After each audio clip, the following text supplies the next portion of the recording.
Blasting का खौफ, जर्जर स्कूल भवन में जान जोखिम में डालकर पढ़ रहे बच्चे, स्कूल में दरारें, घरों में कंपन, खदान की धमक से हिल रहा भविष्य। आपको बता दें कि मंडला जिले के बीजे गांव में डोलोमाइट खदान की ब्लास्टिंग ने गांव की शांति और बच्चों के भविष्य दोनों को दांव पर लगा दिया है।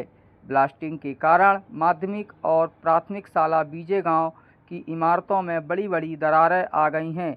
हालात इतने खराब हैं कि स्कूल भवन पूरी तरह से जर्जर हो चुका है, लेकिन मजबूरी में बच्चे उसी खतरे भरे भवन में बैठकर पढ़ाई कर रहे हैं।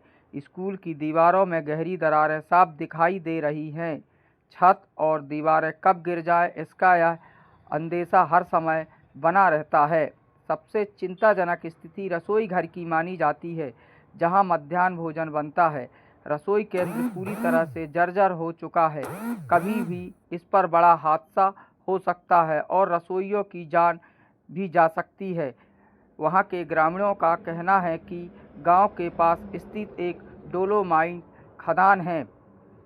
रात्रि के समय पर खदान पर भारी ब्लास्टिंग की जाती है और धमाकों से पूरा गांव दहल उठता है। स्कूल ही नहीं बल्कि बीजे गांव के कई मकानों पर भी दरारें आ गई हैं। लोगों का कहना है कि हमारे नए मकान भी जर्जर हालत पर हो चुके हैं। लोग यह भी बताते हैं कि रात के समय में भारी कंपन होता है, जिससे परिवार पूरा दहशत में जी रहा है। नए बने पक्के मकान भी अब सुरक्षित नहीं माने जा रहे हैं।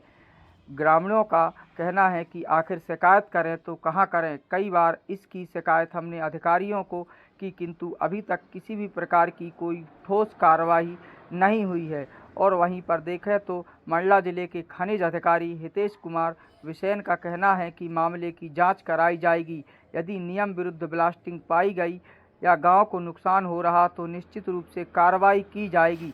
अब सवाल यह है, क्या अधिकारी किसी बड़े हादसे का इंतजार कर रहे हैं, या जब बड़ा कोई हादसा हो जाएगा तब जागेंगे, या फिर बच्चों की सुरक्षा और ग्रामीणों की चिंता को देखते हुए गंभीरता से इस विषय को लिया जाएगा और इस पर कार्रवाई होगी। डोलोमाइट खदान पर अभी तक कोई कार्रवाई न होना यह दर्शाता है कि खनिज विभाग इस विषय को गंभीरता से नहीं ले रहा है।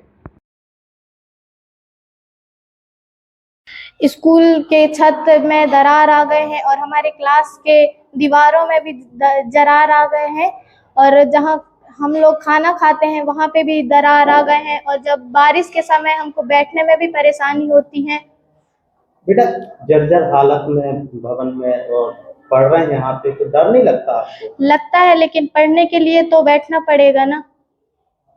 बेटा, डर नहीं लगता इतने जर्जर भवन में पढ़ाई कर रहे हैं? सर, डर बहुत लगता है। कब किसी भी समय में कुछ भी हो सकता है, ये किसी को नहीं पता। सर, हमारी मजबूरी है पढ़ाई करने की। हमें जहाँ भी बैठाला जाएगा हम वहीं बैठेंगे। हमारे सर जहाँ भी हमें ले जाकर पढ़ाएंगे हम वहीं पढ़ाई करेंगे। इस बार ठेकेदार ब्लास्टिंग करा रहा है कि कार दरार आ रही है। नदी अलग, हमारे पूरे खेतन के नाश हो रही हुई, तो बताइए अब समस्या का बताऊं। वही है, बड़े बड़े पत्थर आते हैं और बच्चे जाते हैं, डर लगता है।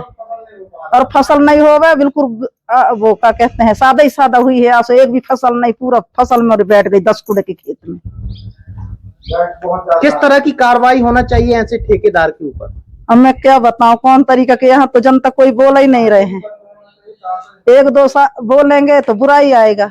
हाँ, बिल्डिंग कक्षा 8वीं की जहां तक बात करूं मैं, तो उसमें कुछ दरारें हैं, दीवारों पर देखने को मिलती है कि दरारें हैं। बारिश के समय में छत टपकता है, और जिसकी सूचना वरिष्ठ कार्यालय को दे दी गई है, और उनके द्वारा भी हमें आश्वासन दिया गया है कि इस पर निश्चित तौर पर कार्रवाई की जाएगी।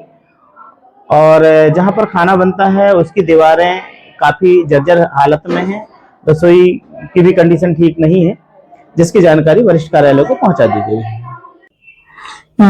ये जो शिकायत आपने बताई है, ये आपके द्वारा संज्ञान में लाई गई है। इसको हम टीम भेज कर देखेंगे कि क्या स्थिति है वहाँ पे। सर, किस तरीके से पूरा भवन उनके स्कूल का जर्जर हुआ है, और इसमें किस तरह की कार्यवाही आगे बढ़ती है अगर मौजूदा स्थल में जैसे इस तरह की स्थिति पाई जाती है? ये देखना पड़ेगा कि किन कारणों से हुआ है। यदि खनन से कोई प्रभावित क्षेत्र अगर हुआ तो उस पर नियमानुसार कार्रवाई की जाएंगी।